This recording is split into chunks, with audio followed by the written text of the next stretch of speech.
Welcome, House of Destiny. We have a very special conversations again today with our dear friend Jean Ho, who I met on the Reawaken America tour with Clay Clark. And it is such an interesting and beautiful story that I had to share it with you. Plus, we had to share Jean with you because Jean is just such a blessing. And also, of course, we have my mother Jane and Christy joining us today. And so we're going to have a chat with Mr. Jean Ho. So welcome, Jean. Welcome to the House of Destiny. Hey, I tell you what. I think, you know. Wonderful.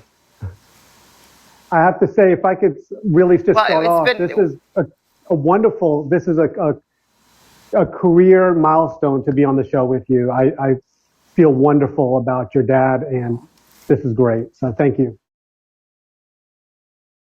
Well, Jean, you have such an interesting story. First of all, Jean was Donald Trump's campaign photographer. Am I getting this correct, Jean?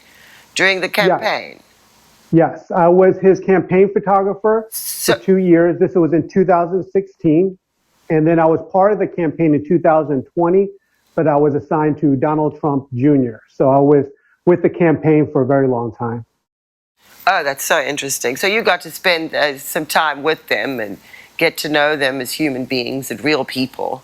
So, you know, and you know, you have your TikTok, and Jean goes on his TikTok channel, and he'll share all kinds of things on there. So anybody on TikTok, you can look for Jean on TikTok and hear what he has to say, because it's very interesting, his updates and the insights that he has, where God put him in that position, which is very interesting.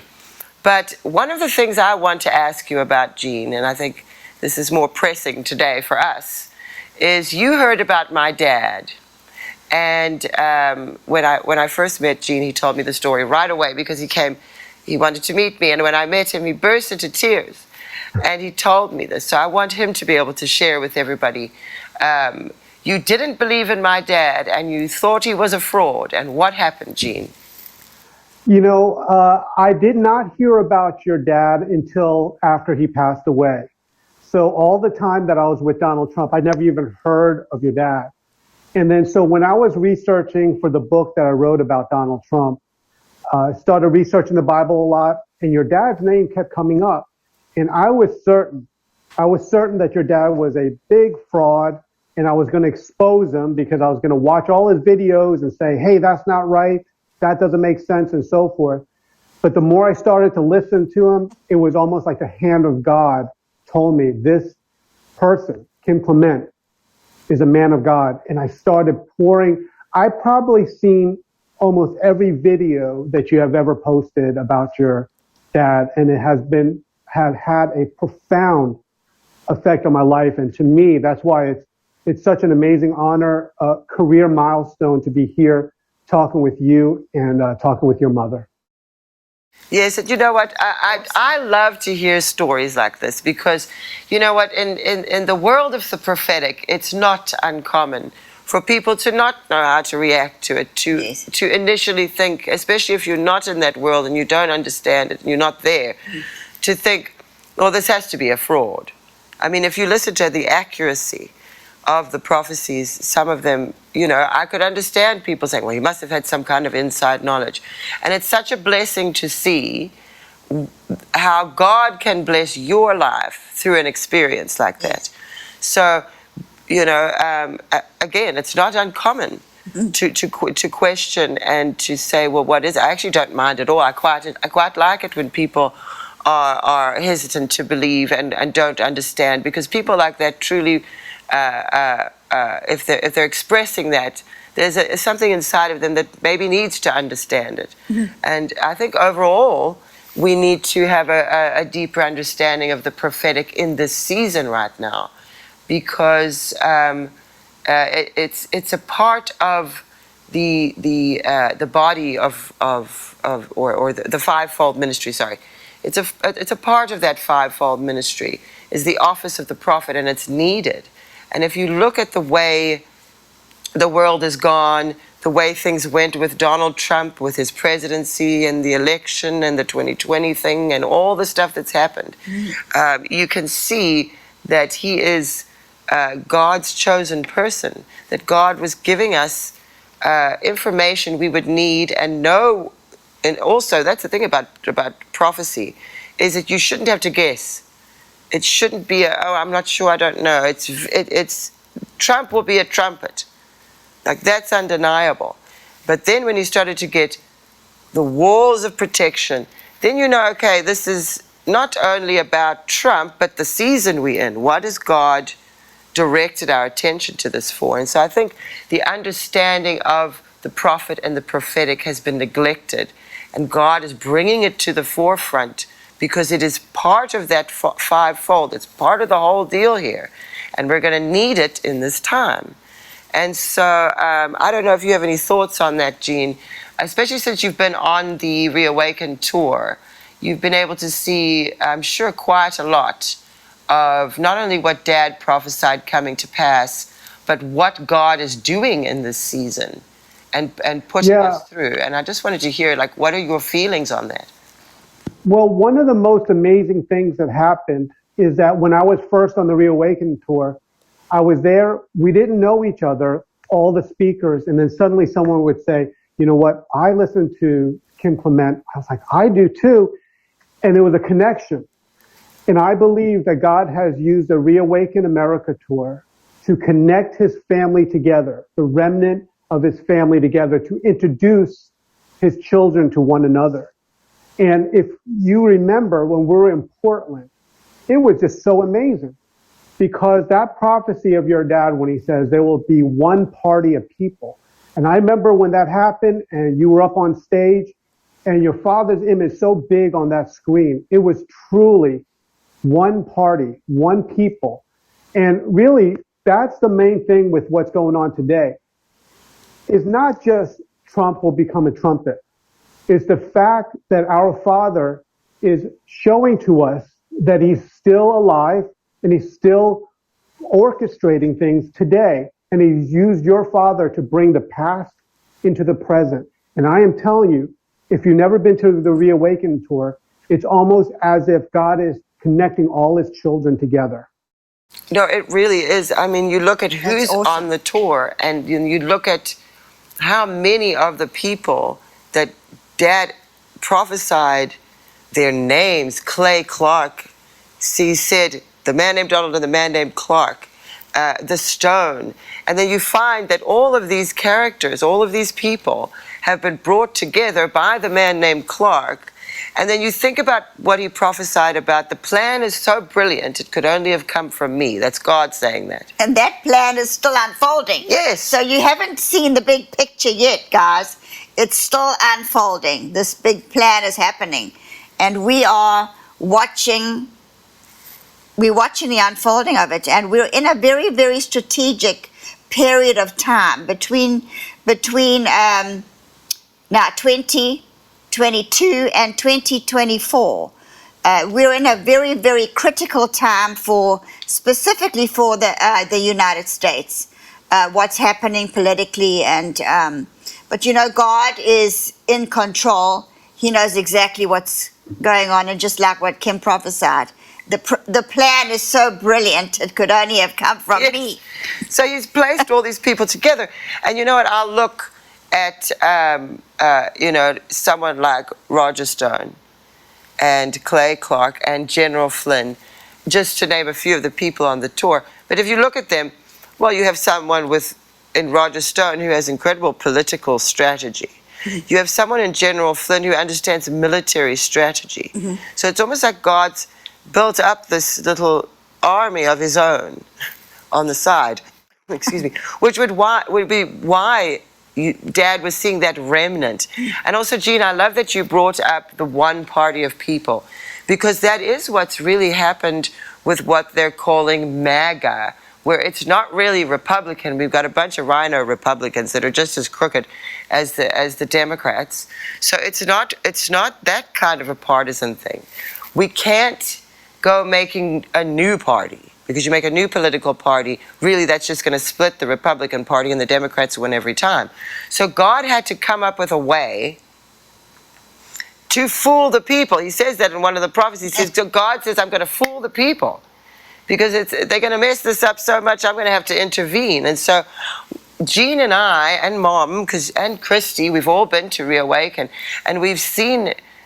We're watching God's hand, and like you said, bringing the right people together, because now we know each other. I know people now who I didn't even know existed before, have become dear friends to me, and have also helped.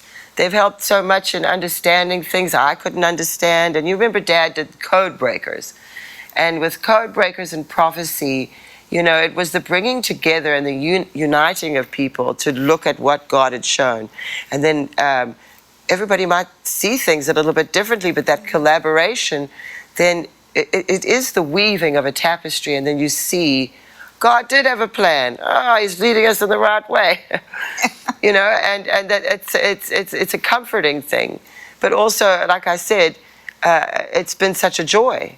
Because a lot of, and Jean will tell you this, a lot of these churches that we've gone to, some of them won't host us. There are churches who are very much against what we're doing and will stand up against us or do sneaky things to try to stop us. But God put a remnant. That's why I needed that remnant. Put the remnant of people together, and now you have a prophetic thing going on there and a prophetic movement amongst everybody. So people are not only watching and seeing Daddy and other prophetic voices accurately seeing and prophesying things, but then people are aware of it and then can also see. It's like, can you see the cloud the size of a man's hand? Well, I don't see it. Go look again. Go look again. Go look again. And what happens is you had, again, Daddy seeing the scales removed from eyes, and then you have this party of people that have united together. So we're in the middle of the story, and where that journey is going to go, we know bits and pieces. God's shown us in part, but I know God also likes surprises. I've noticed that about Him, and so I don't know if you have any thoughts on that, Jean or Mom or Christy. Actually, we'd love to hear what you think. Christy was in San Diego. Go ahead, Jean. Go ahead. Yeah, Jean, please go ahead. Okay, well, one thing that I wanted to say about the Reawaken tour that is just so amazing is that a lot of the speakers on there are not who you would imagine God would pick. It's the same thing with Donald Trump. I'll be honest, I was there in 2015 and 2016. The so-called correct Christian pick would have been Ben Carson. He is a wonderful Christian, but our father decided to use Donald Trump. Same thing with Roger Stone. Roger Stone really became a deep Christian recently when he was attacked. Same with me. Before this, I was the biggest liberal around. But then I started reading the Bible and I started coming closer to Jesus. But these are the different people God is using today, and they're not who you would think that God would be using in this time of the end. But God took all these misfits, many of us who really don't go to church on a regular basis, some of us do, but all these people from different walks of life, and like your dad said, it's a new party of people. And that is what God is doing today. He's bringing all of us together. Exactly. And Christy, I wanted to hear from you as well, because you were in San Diego. Yes. So Christy's actually been there. We've all been there. Yeah. So I think kind of like what Jean was saying about the misfits, one of my favorite accounts in scripture, it's always been one of my favorite accounts, aside from Elijah, is that of Balaam's donkey. Because it's fascinated me always looking at this and studying it, that God had the option of using literally anybody. But instead, God literally opened the mouth of a donkey to speak to this man who was, and obviously the context of it is he was on his way to go and curse Israel. And we all know that that's a no-go zone. And so Balaam was blinded himself. He was seen as a seer, as a prophet, as a speaker, as a Nevi, but he wasn't able to see the angel directly in front of him that was actually standing there ready to slay him because of his heart condition. But the donkey saw it. And my favorite thing about that is the donkey's like, why are you beating me? Have I not been a good donkey? And then like Balaam's mad and like answers the donkey. And I'm like, I would have been like, okay, firstly, you are a good donkey. Congratulations, Geraldine, or whatever your name is. And secondly, why is there a donkey talking?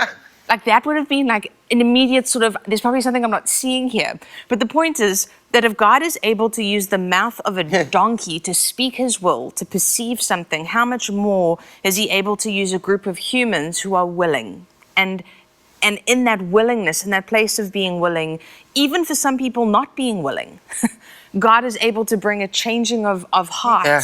And cause the least likely suspect to be the one that is ultimately the proclaimer of his will and of his voice. And it's something that I love to see because, you know, again, thinking of the account in the book of Samuel, when Samuel was looking at all of Jesse's sons saying who's going to be king, and each of them looked obvious to him, but God said, man looks at the outward appearance, but I look at the heart, because God's the only one who can bring about a heart change. And so it's something that I just find really interesting and fascinating, and it's something I kind of comfort myself with is, you know, if God could use a donkey to speak his will, if you're willing, it's okay. It's okay, girl. I'm pretty sure he'll be able to do something with you. At least you're a human and actually dialogue in a language that others can understand. But I do love it. It's like this little group of misfits that are able to proclaim the voice of God and the direction of God in the day that we live in. So, yeah, I enjoy that. No, I'm so You know glad what? you brought that up because my dad always used to say that too. Yes. I mean, here's the other thing, and this is how I feel about it.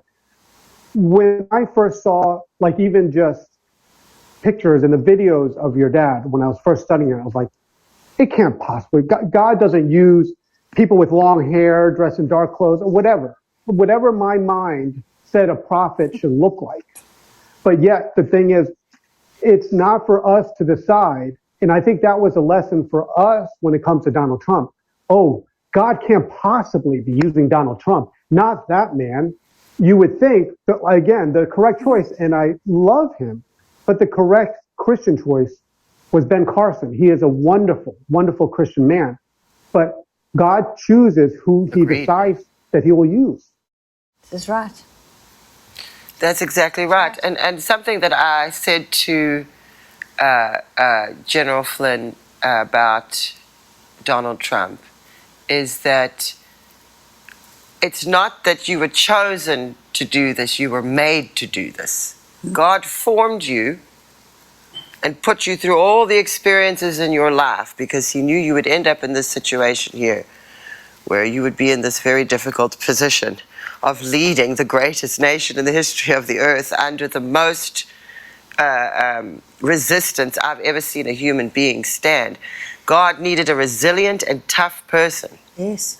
So he created, and if you look at the history of the Trump family as well, I mean, it's not just nothing.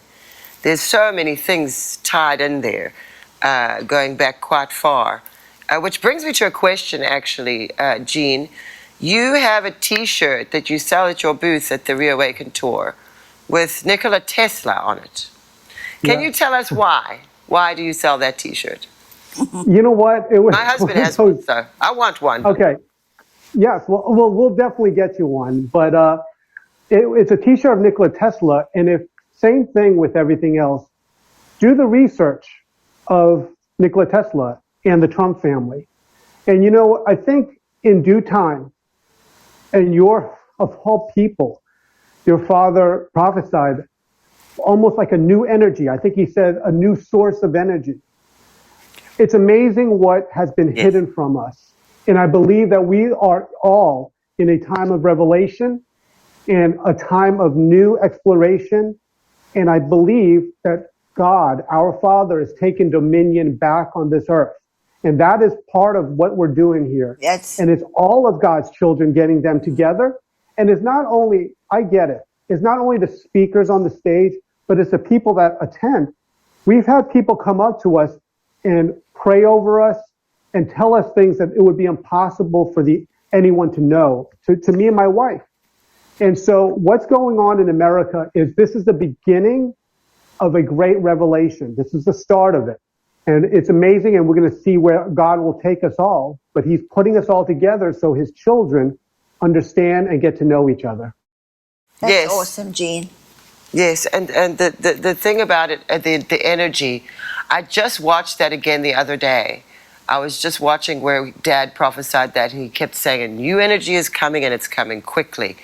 And so he also saw America being debt-free, death to debt, death to debt. Well, right now, that just seems absolutely, completely impossible. Yeah. But something else my dad always used to say is this, impossible is nothing for God. And if so I'm sorry, there was if I could, oh, sorry, if I can weigh in, because No, one go of the ahead. things that, one of the things that I just listened to, and I fully believe that God has transposed your father from one generation to our generation. And one of the things he said, because my wife and I just listened to it the other day, Strange July, Strange July. He's talking about the heat. I don't know if you've seen the record heat where I am, where it also is in Texas. It is record heat. Your dad prophesied about a strange July, a hypnotic November. So I believe that this time frame that your dad preached about or prophesied about long ago, strange July. Not only that, but if you've been watching the news, this heat is going around the world. In the United Kingdom right now, it's so hot. They've never experienced heat like they're experiencing there in London, England. Huh. Yes, it was just And on that the news. particular day was so strange. We've actually spoken to Bo Polney about this not long ago, Jean.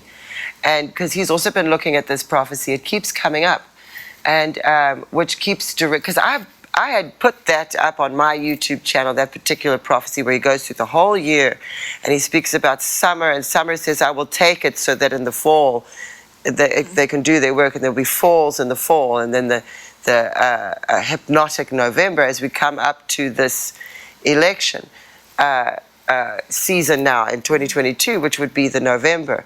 So far this year, everything is lining up. And I remember watching it thinking it was unusual the way in which he even presented the prophecy. He spoke with strange intonations in his voice.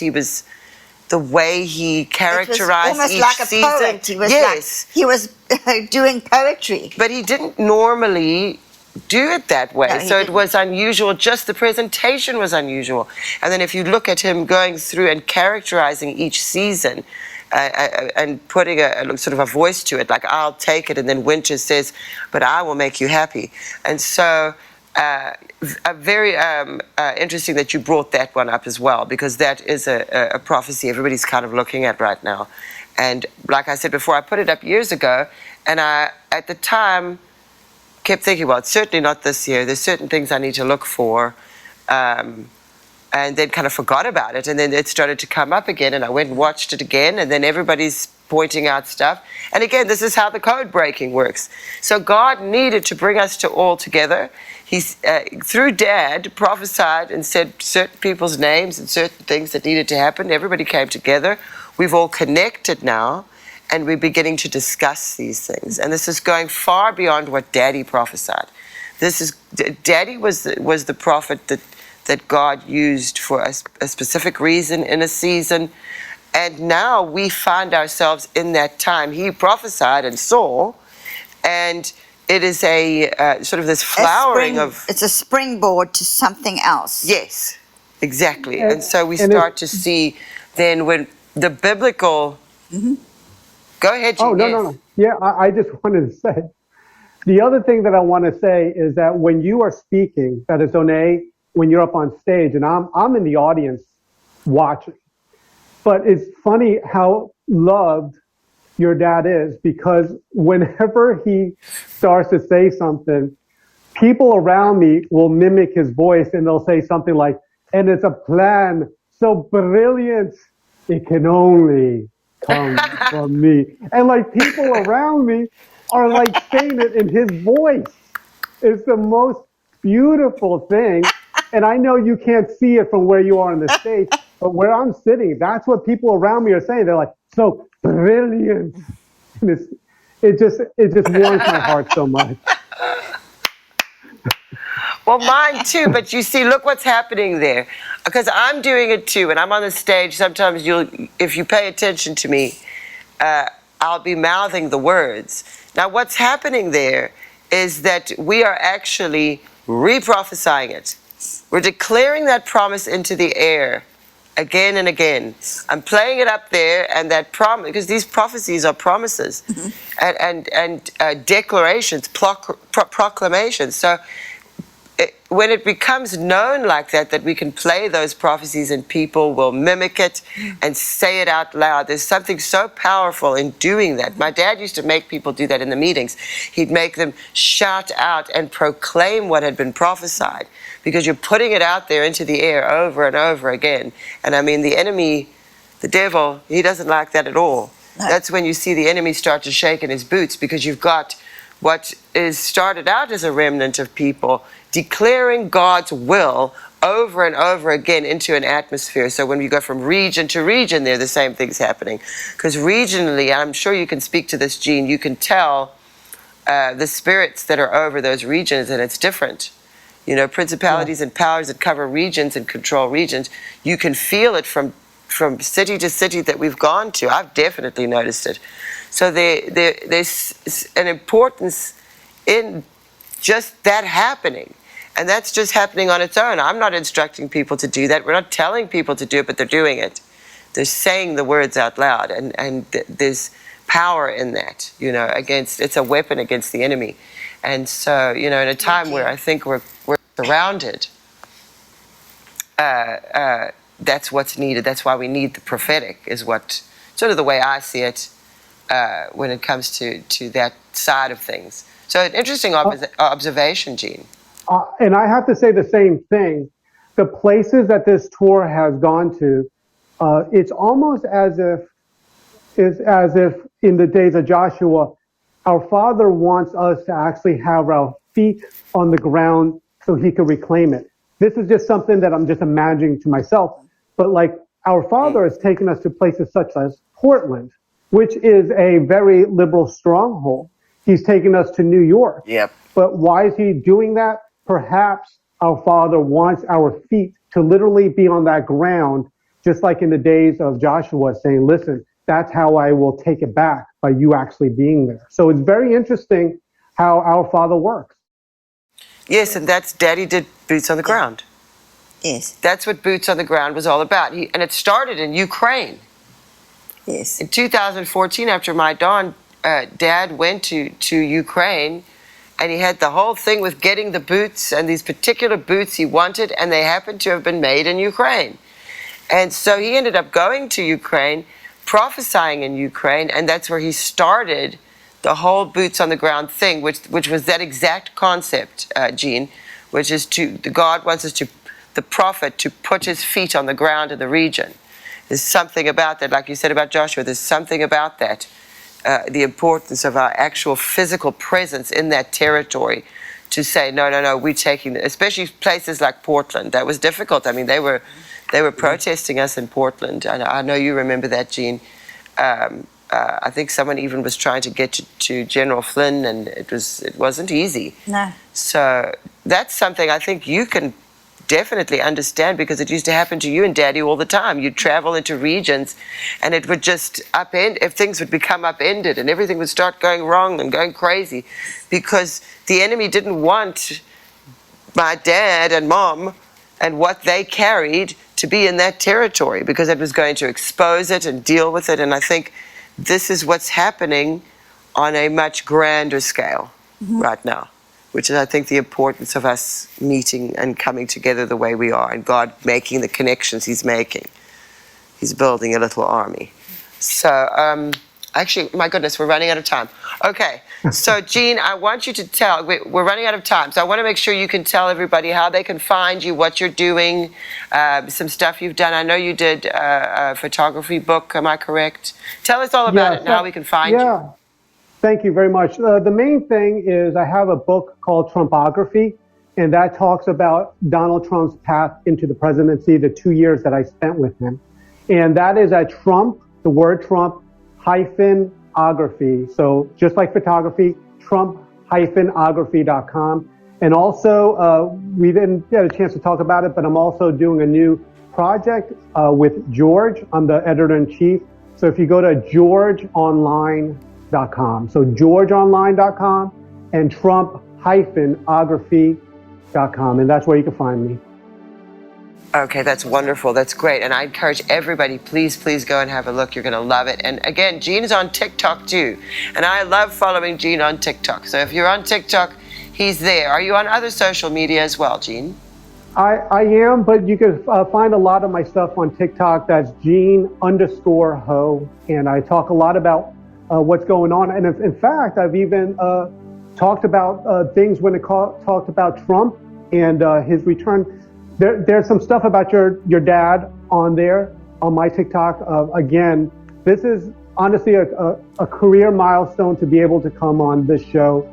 You have no idea. It was so profound, your daddy, what he has done to me in my life, in my faith.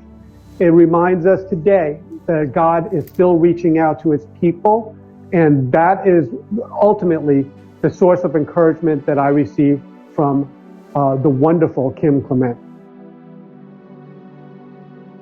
Oh, Gene, and you know what? It's been we've been needing to do this interview for a while. I'm so glad we finally were able to get together today and do this, because I really wanted our people to be able to see you and just get to hear you talk, because it was just such a blessing. The first time I met Gene, he came and he just burst into tears and put his arms around me.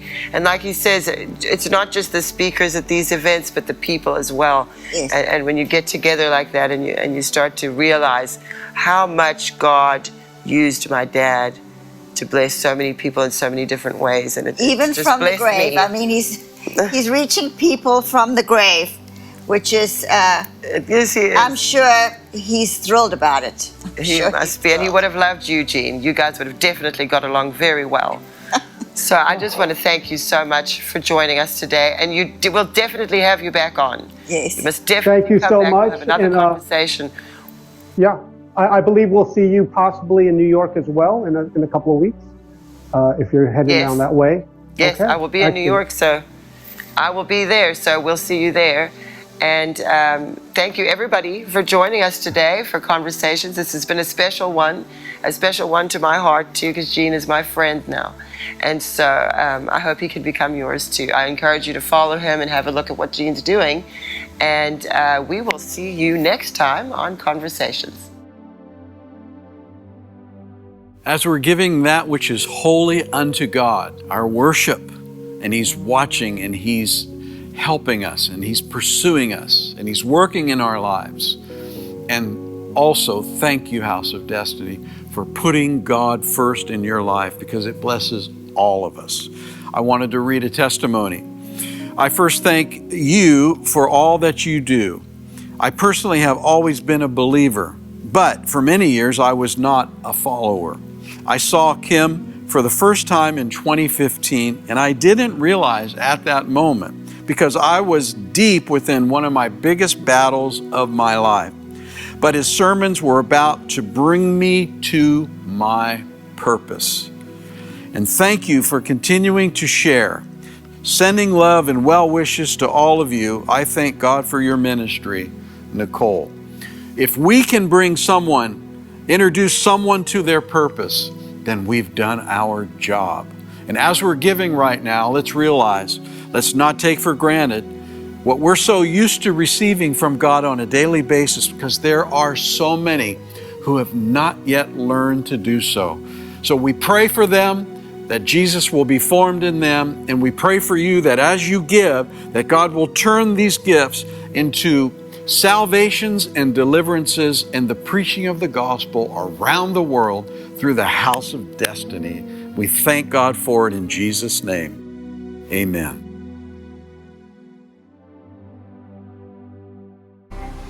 God loves you so much, and guess what? We do too, because He lives in our hearts. We want to hear from you. You can email us at hope@houseofdestiny.org, and be sure also to tuck in a testimony when you have opportunity. God is great. He's doing a wonderful work, and we're excited about it.